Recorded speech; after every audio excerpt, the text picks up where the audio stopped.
Good morning সবাইকে। আশা করি সবাই তোমরা ভালো আছো। তো সকাল সকাল রান্নাঘর থেকে এই ভিডিওটা দিচ্ছি। সকালবেলা যে রান্নাঘরে ঢুকে ওখানে কি ভাবলাম বলো তো, জলখাবার তো রোজ পাউটি চলছিল, আর এইটা একটা বেশ ভালো একটা পাওয়া যায়, এমটিআর এর ধোসা মিক্স। আর এটা কি বলতো, সব থেকে ভালো, এটা নষ্ট হওয়ার কোনো সিন নেই, পাউডার ফর্মে থাকে। জাস্ট একটুখানি দই আর একটুখানি জল দিয়ে অল্প গুলে কিছুক্ষণ রেখে দিতে হবে, তারপরে আবার 10-15 মিনিট পরে এটাকে আবার তুমি একটুখানি আর একটু জল, যেমনি তোমার কনসিস্টেন্সি দরকার, মানে একটুখানি ধোসার ব্যাটার বা উত্তপম হিসাবে যেরকম তোমরা বানাতে চাও সেইভাবে করে আবার এটাকে ইউজ করা যায়। তো এই একদমই না তেল আছে না ঘি আছে, অনলি বাটার আছে। তো অল্প অল্প বাটার দিয়ে এগুলোকে অ্যাজ এ উত্তপম, আমি না মানে সবজি পাতিও কিছু নেই যে এর ওপর দিয়ে একটুখানি ওই দিয়ে দেবো, তাতে কিছু যায় আসে না। আমার আর জয়ের অ্যাকচুয়ালি খাবারের কোনো ঝামেলাই নেই, ব্রেকফাস্টে স্পেশালি আমরা সিম্পল একটা কিছু একটা হলেই আমাদের দুজনের হয়ে যায়। তো ওই হালকা হালকা বাটার দিয়ে এগুলোকে একটু সেকে, দেখে কি মনে হচ্ছে বলো তো, দেখে যেন মনে হচ্ছে নান রুটি গুলো হয় না সেরকম মনে হচ্ছে। তো চলো এগুলো ওকে সেকে নিয়ে রান্না করে এবারে জলখাবার খেয়ে আজকে অ্যাকচুয়ালি যাব আমার চিত্তরঞ্জন পার্কে, দিল্লিতে আমার দাদা থাকে, দাদা মানে আমার নিজের জাঠতুতো দাদা, তাদের বাড়িতে যাব। আর তাদের বাড়িতে গিয়ে যে আমি সত্যি কথা সবকিছু দেখাতে পারবো সেটা পসিবল হবে না হয়তো। তো যাই হোক, এখন আপাতত খাই, জলখাবার খেয়ে তারপর আমরা বেরাবো।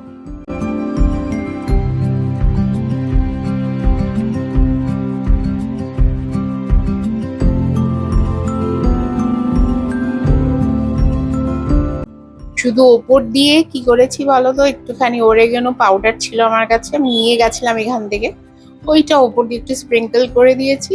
টেস্ট ভালোই হবে, এগুলো বেশ চাটনি সাম্বার এগুলো হলে তো অবশ্যই খেতে ভালো লাগে। চলো যা আছে তাই দিয়েই হয়ে যাবে। দেখো এই দুটো হয়ে গেছে, খারাপ নয়, ভালোই হয়েছে, তেল ছাড়া পুরো।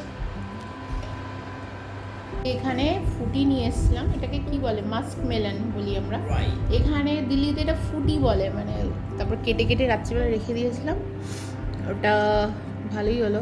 আর এই গরমের মধ্যে এটা বেস্ট ফল হচ্ছে এখানে খাবার। আর তার সঙ্গে খাচ্ছি আমি আর্ল গ্রে চা।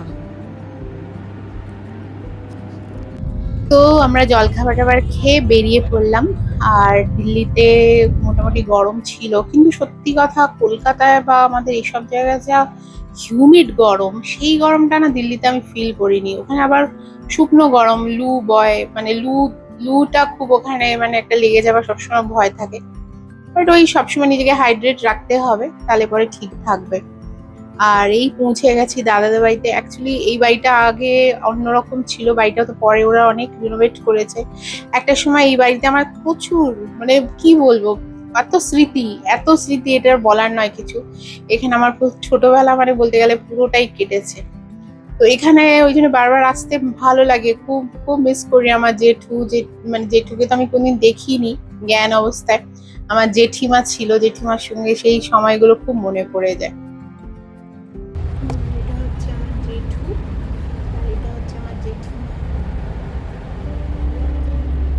করতো হ্যাঁ। দেখো কি সুইট, জয় একদম কোলে সুন্দর শুয়ে রয়েছে। মামি তো এরকম দুজনকে যখন এখানে আনে দুজনকে একসঙ্গে নিয়ে আসে ধরে। এই পাটা দেখ, ছোট্ট। কি পরিষ্কার রাখে নিজেকে ভাই, মানতে হবে না। হলো এর যদি নোংরায় থাকে না বেশি সময় ডিপ্রেশনে চলে যাবে। একদম ডিপ্রেশনে চলে যাবে। যা পরিষ্কার করে নিজেকে, এদিকে হাত হাত দিয়ে ও আমাকে কি উঠলে ভয় পেয়ে যাবে রে আমার। আদর করে কিছু হবে না, আছি তো এখানে আদর করো, এখানে আদর করো, ওরা নড়ে না তাহলে। এই রেটে না কি রেটে আদর করি, কানের পেছনে এখানে আদর করে। কি মিথ্যে, কি মিথ্যে। বেঞ্চ খাবার খাবো মানে নন স্টপ চলে। কিন্তু এইটা আবার বিকেল বেলা ওখান থেকে দাদাদের বাড়ি থেকে বেরিয়ে একটা বিশাল ভালো একটা দোকান আছে, যেটা দিল্লিতে গেলে আমরা অবশ্যই যাই, এক্সপোর্ট হাট। ওখানে গিয়ে আমরা কিছু বা জামা কাপড় কেনাকাটা করি, করে তারপরে ওখান থেকে আমরা এখন ক্যাবের অপেক্ষা করছি, ক্যাবে করে তারপরে আবার রুমে ফিরবো। এখন আমরা ক্যাবের অপেক্ষা করছি এখানে কালকাজিতে দাঁড়িয়ে, ক্যাব পেলে আসছে, চলে যাবে বাইরে আচ্ছা, এইটা হচ্ছে পরের দিনের সকালের ভিডিও। আমরা আজকে যাচ্ছি দুজনে মেট্রো করে লাজপত নগর মার্কেট। এটা সবাই জানে, খুব ফেমাস একটা মার্কেট দিল্লির।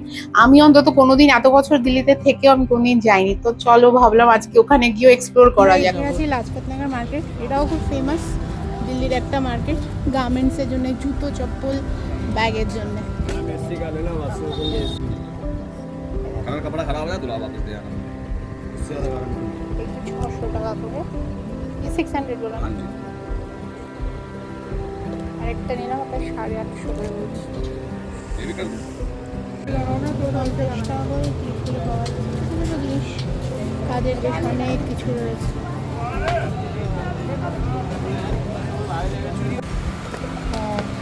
সুন্দর দেখতে গেলে 1500-1600 করে রয়েছে সব, তাই একই দাম। সরোজিনী নগরে পাবো না, তাই না? এই জিনিসই আলাদা, এখানে একবার সবার আসা উচিত একবার। আমার তো খুব ভালো লেগেছে, এইটাও কি সুন্দর দেখতে। इसका क्या प्राइस है? ये वाला 1250